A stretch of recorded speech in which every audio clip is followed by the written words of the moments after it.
Oh, hey, I didn't see you come in. Allow me to introduce myself. My name is Michael Jenvik, and I am the chef here at Moving Mountains. Thank you so much for purchasing one of our drop-off meals. We are super excited about having this as an offering for our community. I'm now going to remove my mask because for the remainder of this video, I will not be wearing my mask for ease of communication.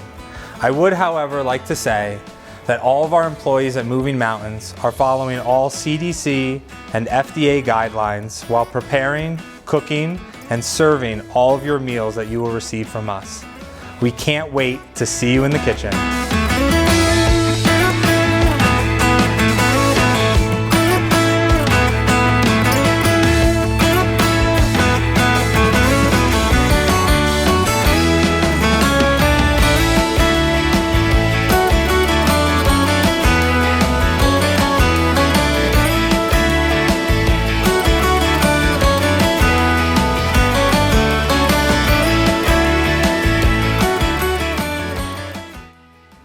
And welcome to the kitchen. So tonight we are having a lovely salmon dish with miso broth, some fresh seasonal vegetables, and a lovely ginger soy vinaigrette. Super simple dish, but super, super delicious. So a couple things I just want to mention before we get started. I have the salmon in this package. It is already cooked for you. I have sous vide it at a temperature of 135 degrees for about an hour. So it is super tender on the inside, really nice and moist, and it's pulled in all the flavors of the marinade that we have in here. And the marinade that we have is this soy ginger dressing that we're gonna finish the dish with. So the salmon itself is kind of sucked in all these flavors, and then we're gonna finish with the raw dressing on top to kind of tie it all together at the end. And this dressing itself has scallions, some chilies, garlic, ginger, rice wine vinegar, soy sauce, and a little bit of sesame oil as well. So to get started, we're gonna saute our vegetables as well as we're gonna warm our salmon. Now the salmon can be done a bunch of different ways. Now we could eat it just like this at room temperature. It would be excellent. The broth is gonna be hot, the veggies are gonna be hot. This nice room temperature salmon just kind of flaked into the broth, amazing. Or we could warm it back up in a poaching liquid, warm water, get it back up to a hot temperature and eat it just like that. Or we could even do that and then sear it to give a nice little crispy edge to the top of the salmon to add another depth of flavor and texture when we're eating this dish. So I'm gonna walk you through that entire process of searing the fish, but you can stop at any point in the way to your liking when you're making it yourself at home. So I'm gonna take the salmon. I have a pot of water right here that's hot. It's not too hot. We want it, remember, we cook this at 135 degrees. We want to keep it at that temperature. So I've got this water kind of at that same temperature. I brought it up to hot, but it's just kind of steaming. It's sitting at like 135, 140 degrees as well. And I'm just going to pop that in for a couple minutes to bring that up to temperature before we sear it. And we're going to get our vegetables started in the meantime. So hot pan, a little bit of oil, and then we're going to get our veggies in. We're going to start with our mushrooms. Shiitake mushrooms, beautifully already sliced, really nice and thin. Gonna cook super quick. Add a little bit of salt. We're just gonna stir these babies together.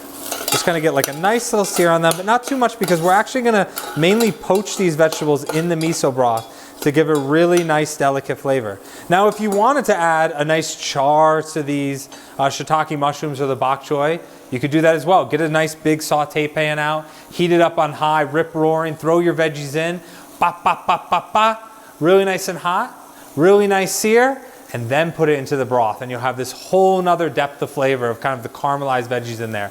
But I'm gonna leave it a little bit more delicate this evening for you, because I think it'll be just a little bit nicer with this dish, because there's just so much other flavor going on. We have the strong flavor from the ginger and the garlic and the sesame and the miso, and we want those all to kind of play together. Not to say that caramelized veggies wouldn't go well, but this is how I've kind of chosen to do it this evening.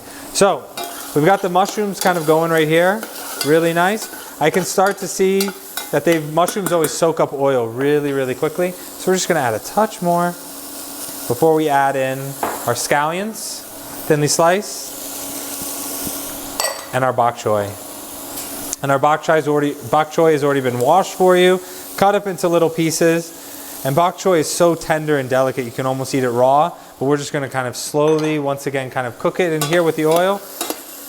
Let the cooking start, let the process start before we then add the broth and make it almost like a one pot meal.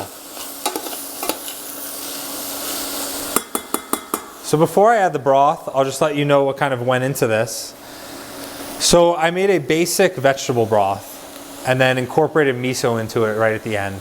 So I took some onion, a very little amount of carrot and celery, garlic, ginger, the stems from the shiitake mushrooms, all of the extra pieces from the scallions. As we're cleaning them and cutting them, there's these little extra bits, and we'll kind of throw that into the broth to add all these different flavors that are coming from this vegetable mixture into the broth itself. I bring that up to a simmer.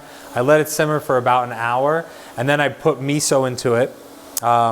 For one serving, you're gonna do about 1 tablespoon of miso, and I kind of just whisk that in, bring it up to a full boil, take it off the heat, strain it, and then cool it down. And then that's what we have here. So now, the vegetables look like they are ready to rock and roll. I can see that they've already just kind of lightly steamed in this small pot and kind of taken on, the salt has kind of pulled out some of the moisture in there. Really nice, lightly steaming, and now we'll add our broth. So we'll pour that in there. That's gonna bring the temperature down immediately in the pot. So we'll bring that back up to just like a slight simmer, and then just let it go for a couple minutes so those vegetables all just like slightly soften. So they're at least tender enough to kind of eat in the dish, but not too soft where they get too mushy. And we'll just let that go. And now we'll check on our salmon.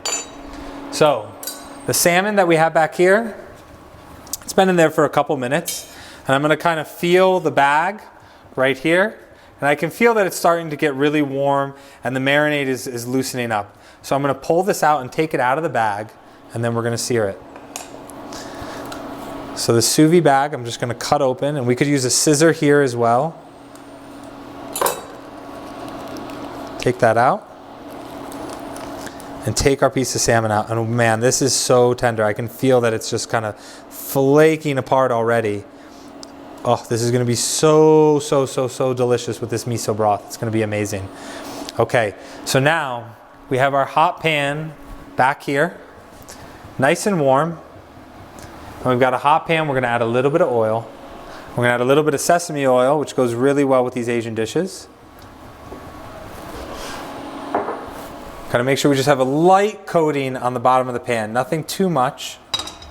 And then we're just gonna get a nice single sear on the presentation side of this salmon. So I'm gonna pull some of the marinade off so we can get a really nice kind of sear and caramelization. And we can see the magic is already happening. As soon as we get it in there, I'm gonna let it slide in there a little bit.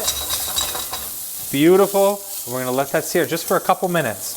And don't be scared of just letting your food sit there for a couple minutes while it kind of gets nice and caramelized and finishes in the pan. Don't feel we have to shake it the entire time.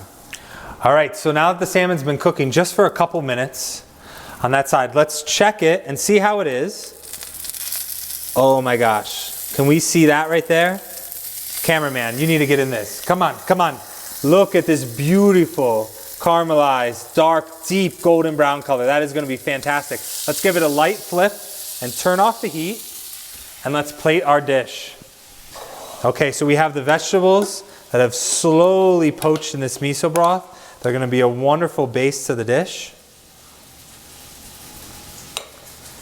And we'll get a nice little buildup of these veggies so we can put our salmon right on top.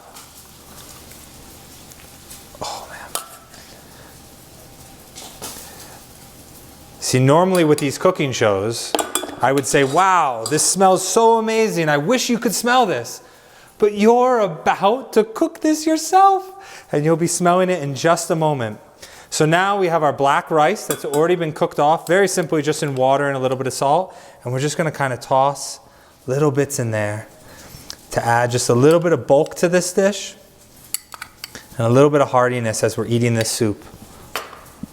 And now, we'll come over with the salmon and plop that right on top. Beautiful.